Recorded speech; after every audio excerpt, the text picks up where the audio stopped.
Hi everyone. Some of you expressed interest in what it is actually involved in creating the Worship at Home videos that we're currently using at Pilgrim and the ADCC. And so I thought I'd just give you a quick overview of what equipment we're using and how we go about preparing the service. This isn't going to be scripted. It's not going to be particularly polished, but hopefully it'll give you a good idea of what's going on. So I'm in the narthex of Pilgrim. You may remember a few years ago we received a grant to create a video studio for the ADCC so that we could record videos for the deaf ministry. And it's become a real blessing in this time of COVID-19 when we can't worship together. With just the simple addition of an extra microphone, we've been able to use the video studio for all of the services so far. So this will be a quick tour of the video studio, and then I'll show you as well some elements of the editing process so you get a better idea of what's involved. Okay, so I've flipped my camera around and you can see there we're standing just outside the video studio door. There's a couple of lights. The top one is just the regular fluoros and the other one is the LED lights, which give the correct lighting for the video. We're now inside. You can see first of all, closest to the door, our video camera. It's just a regular Panasonic digital SLR, and I'll turn that on. Out the front we've got mounted an auto cue, so you'll see it later in action. It allows you to put a iPad or some similar tablet on this tray here, and then the person who's doing the filming can actually see the script come up while looking straight at the camera. Next to it we've got a screen which shows basically what the camera can see, and then turning around we have the hot seat, which as I mentioned has been set up specifically for the deaf ministry. So we've put the correct location there for the seat and a plain background to give the best contrast and so on to see the signs. We've got a few LED lights to illuminate various aspects of the room. These back ones illuminate the backdrop, and then directly in front of the person are a few more lights. And then, as I mentioned, we've got an additional microphone which has been put in there for our Pilgrim services. If I sit in the seat, you'll perhaps get a sense of what it looks like.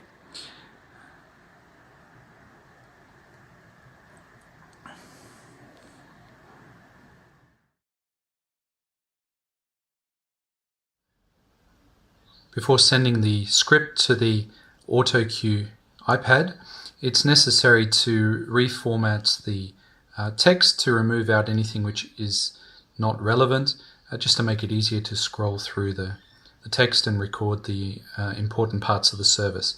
So on the left hand side of the screen you'll see the original P2P, which you all receive electronically or in hard copy format, and then all that's unnecessary for the recording is stripped out, and we're left with the file on the right hand side, which is then sent through to the iPad. And then on the iPad itself it's reformatted so that the text becomes white on black rather than the other way around. The image is flipped so that it appears the right way around on the mirror. So there's a few steps involved before we can actually start recording. We'll move on now to actually doing the recording, and then afterwards I'll show you the editing process as well.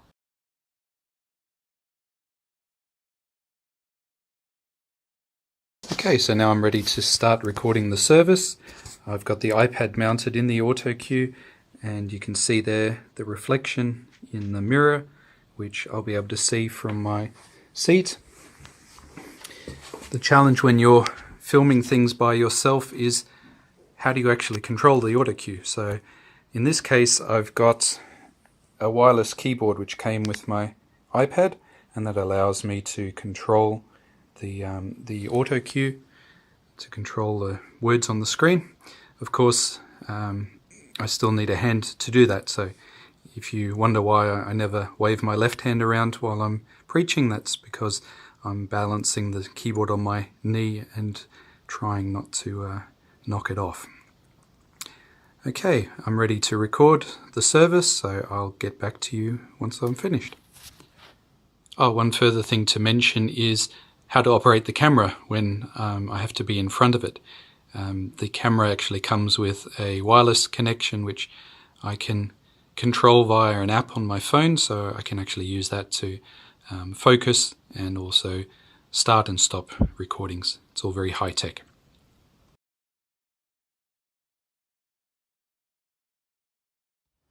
Our video editing is done on an Apple Mac laptop which has the power to process the video, which is quite computer intensive, and we use the program called Final Cut Pro, which was recommended by the person who helped set up the video studio. It's a very powerful bit of software, but makes video editing reasonably easy, although it is still quite time consuming. I won't show you all the details of the software, but basically this area here contains all of the resources we use to create the video. They include video clips from the camera, can include still images like you see here. The green is the sound clips that we use for the hymns, and all of those are dragged down to this bottom timeline and put in order. And between each of the elements we place additional things such as title, screens, and clips that we've previously recorded. Finally, up the top here we have a view of what the final video is going to look like. And so if I move my mouse over the timeline, which I just showed you, you can scan through the whole video and make sure that everything is in order, that the transitions are working correctly. And once you're happy with those details, then the video is exported to a format which is compatible with YouTube and uploaded. The file's usually pretty big, in the order of 2 to 3 gigabytes, so it takes a good part of an hour to upload, but once it's on YouTube then you can access it. So that's just a very brief introduction to the video production process and the software. If you have any questions, please feel free to put them in the comments below and we'll respond to them. God bless.